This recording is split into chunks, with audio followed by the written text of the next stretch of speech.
If you want to make your videos look more professional and cut down on your production time, then setting up your brand kit inside CapCut is going to save you so much time and make you more recognizable online. So the first thing we want to do is go over and install the CapCut app.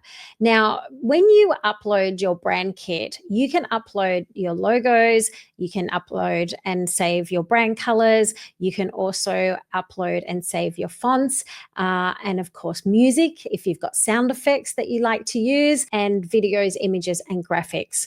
So to do this, what we want to do is go over to CapCut, and you can scan this QR code, or you can just go over to CapCut.com and download the desktop version. Now, there are two versions that you can use on your computer. There's a web browser app and there's also the desktop app. We are going to use the desktop app, and it looks like this if you're on a Mac.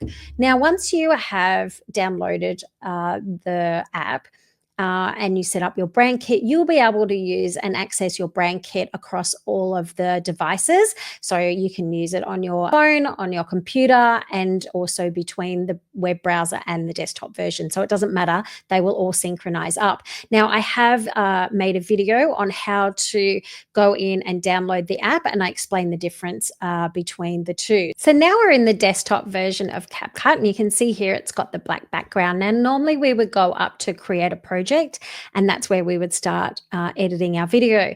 But before we do that, we want to set up our brand kit. And to do that, what we want to do is go over to spaces. Now you can see here, I've got two spaces already set up, and we are going to create a space. Click on this button here where it's got brand kit. You can use this on the free version, and you can see here that I can now upload all of my assets. All right, so I'm going to start with a video. So I've already put all of my assets into a kit so I can easily access them. Now, this one here is just an end screen that I use for my vertical videos, so I'm going to upload that. And then I also have a thumbnail here of my podcast. Okay, and then I can use stickers. So if you've got GIFs, that's where they will show up, and you can make those in Canva, for example, and then add them here. Now, when it comes to fonts, there's a couple of things that I have found. If you are having difficulty importing a font, then what I recommend is making sure that it is actually installed on your system. Now, I'm using a Mac, but you can see here that this font has imported no problems. But when I've gone to import one of the other fonts, and they have to be a TTF file as well. So that's the other thing to note. It's coming up, couldn't upload it. So I've gone in and I've opened it up on my computer and then uploaded it into your fonts. So if you're having problems with uploading your fonts, just try that little trick first of making sure that they're installed on your system first. Music. So if I wanted to actually go in and upload, this is my podcast music, so I can upload that. And then if I've got any text presets that I've saved inside when I'm editing, they will appear here.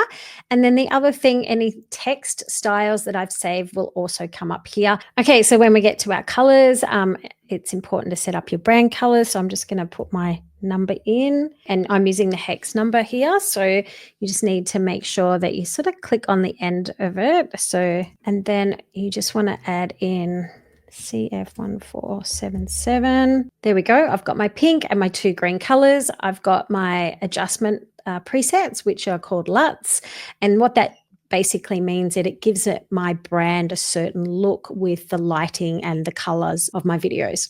So once you've uploaded all of your assets into your brand kit, then you can go over and create a new project. So just click on that button there. All right, I hope this video has been helpful. Now, if you do want to find your brand kit, say on your phone, go over to a new project inside CapCut on your phone, and then you just need to make sure you go to the corresponding space. If this video has been helpful, hit the subscribe button, and I will share more CapCut editing tips with you. Let me know in the comments what tutorial would you like me to make next. All right, thanks so much. I'm Deb Szabo.